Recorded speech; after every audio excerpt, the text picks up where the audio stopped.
নিবে না গো। এই ফিলিস্তিনের অবস্থা, সিরিয়ার এই হালত হয়েছে। বন্ধু, ফিলিস্তিন কেন আমাদের কাছে দামি? হযরত ইব্রাহিম আলাইহিস সালাতু ওয়াস সালাম হিজরত করে ফিলিস্তিন গিয়েছে। কোথায়? ইব্রাহিম আলাইহিস সালাম হিজরত করে কোথায় গিয়েছে? ফিলিস্তিন। বলতে হবে মুখ দিয়া, ইব্রাহিম আলাইহিস সালাম কোথায় হিজরত করেছেন? আমাদের নবী হিজরত করেছে মদিনায়। যদি মদিনার দাম হইতে পারে, ফিলিস্তিনের দাম আছে কিনা? হযরত ইব্রাহিম আলাইহিস সালাম জাতির পিতা, মিল্লাত আবিকুম ইব্রাহিম ওয়া সাম্মাকুমুল মুসলিমিন, ওই ইব্রাহিম আলাইহিস সালাতু ওয়াস সালাম ফিলিস্তিনে হিজরত করেছেন। জোরে বলেন সুবহানাল্লাহ। হযরত লূত আলাইহিস সালাতু ওয়াস সালাম তার পরিবারদেরকে নিয়ে তিনিও হিজরত করেছেন কোথায়? ফিলিস্তিন। দাউদ আলাইহিস সালাতু ওয়াস সালামের বসবাস ছিল ফিলিস্তিন। দাউদ আলাইহিস সালাতু ওয়াস সালামের সন্তান সুলাইমান আলাইহিস সালাতু ওয়াস সালাম তিনি ফিলিস্তিন থেকে গোটা পৃথিবী রাজত্ব করেছেন। জোরে বলেন সুবহানাল্লাহ। আইনামা তাকুন, পুরা গোটা পৃথিবী তিনি রাজত্ব করেছেন। কোথায় থেকে? ফিলিস্তিন থেকে। শুধু তো এতটুকুই না, এখানে কোরআনে কারীমে সূরাতুন নামাল একটা পিপিলিকার ঘটনা আছে। ক্বালাত নামলা, এক মহিলা রানী পিপিলিকার কথা। আমি ওইদিকে যাচ্ছি না। ওই রানী পিপিলিকার যে ঘটনাটা, ওই উপত্যকা, ওদিন নামলা পিপিলিকার উপত্যকা যে ঘটনা হয়েছিল, সেই ঘটনাটা যেটা কোরআনে আল্লাহ তাআলা সূরাতুন নামালের ভিতরে আনছেন, এই ঘটনাটার এই স্থানটা হলো ফিলিস্তিন। জোরে বলেন সুবহানাল্লাহ। হযরত জাকারিয়া আলাইহিস সালাতু ওয়াস সালাম ফিলিস্তিনে মেহরাব নির্মাণ করেছিলেন। মুসা আলাইহিস সালাতু ওয়াস সালাম তার কওমকে যে পবিত্র এক ভূমির তারা গিয়েছিলেন, ওই পবিত্র ভূমিটাও ফিলিস্তিনে। সুবহানাল্লাহ। হযরত ঈসা আলাইহিস সালাতু ওয়াস সালামের জন্ম হয়েছে ফিলিস্তিন। কার জন্ম? কোরআনে কারীমে ঘটনা আছে। হযরত মারিয়াম আলাইহিস সালাতু ওয়াস সালাম একটা একেবারে শুকনো খেজুর গাছের নিচে তিনি বসছিলেন। বসার কারণে এই খেজুরের গাছটা একেবারে জীবিত হয়ে গেছে। জোরে বলেন সুবহানাল্লাহ। এটাও ফিলিস্তিন। কিয়ামতের পূর্বে দাজ্জাল আসবে কোথায় থেকে? ফিলিস্তিন থেকে। কোরআনে কারীম কিয়ামতের আগে হাদিসের মধ্যে আছে একটা জাতি আসবে যার নাম হচ্ছে ইয়াজুজ মাজুজ।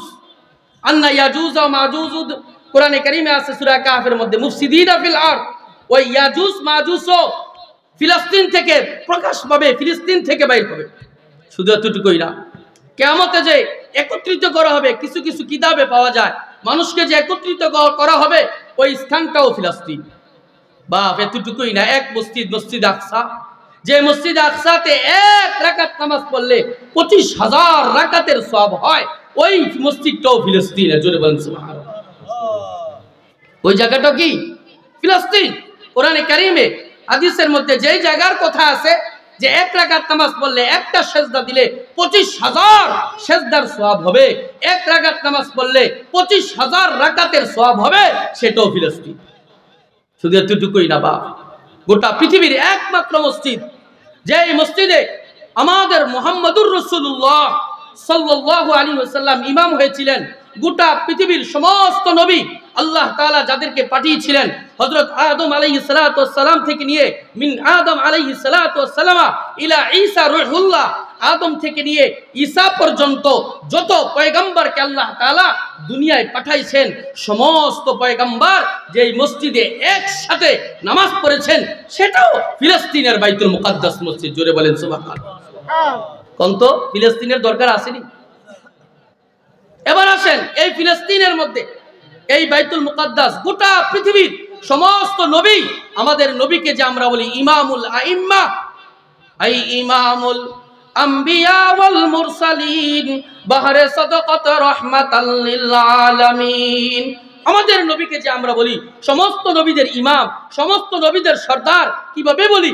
ওই ফিলিস্তিনের এক মসজিদে সমস্ত নবীদেরকে আল্লাহ তাআলা উপস্থিত করেছিলেন, আর ওই জায়গায় ইমামতি করেছেন আমাদের সরকারে দুজাহা সুলতানে মদিনা বিশ্বনবী মুহাম্মদুর রাসূলুল্লাহ সাল্লাল্লাহু আলাইহি ওয়াসাল্লাম।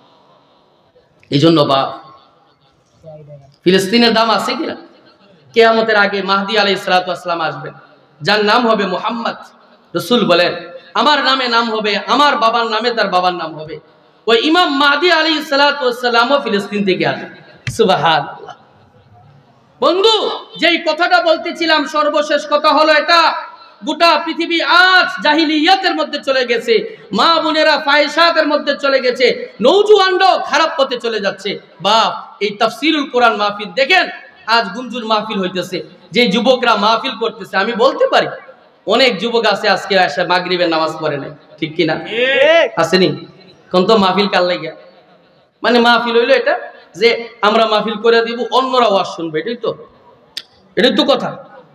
আমরা মাহফিল করবো, খিচুড়ি পাকামু, কিন্তু নামাজ পড়তাম না। লাগলে হুজুরে কয়টা হুন্ডা দিয়ে আনছি, লাগলে 5টা হেলিকপ্টার দিয়ে আনবো, কিন্তু নামাজ পড়বো নওজোয়ান। এটা জিন্দেগি না, এটা আমাদের হায়াত না, এটা আমাদের লক্ষ্য উদ্দেশ্য না। উদ্দেশ্য হলো আমরা নওজোয়ান, আমাদের দ্বারা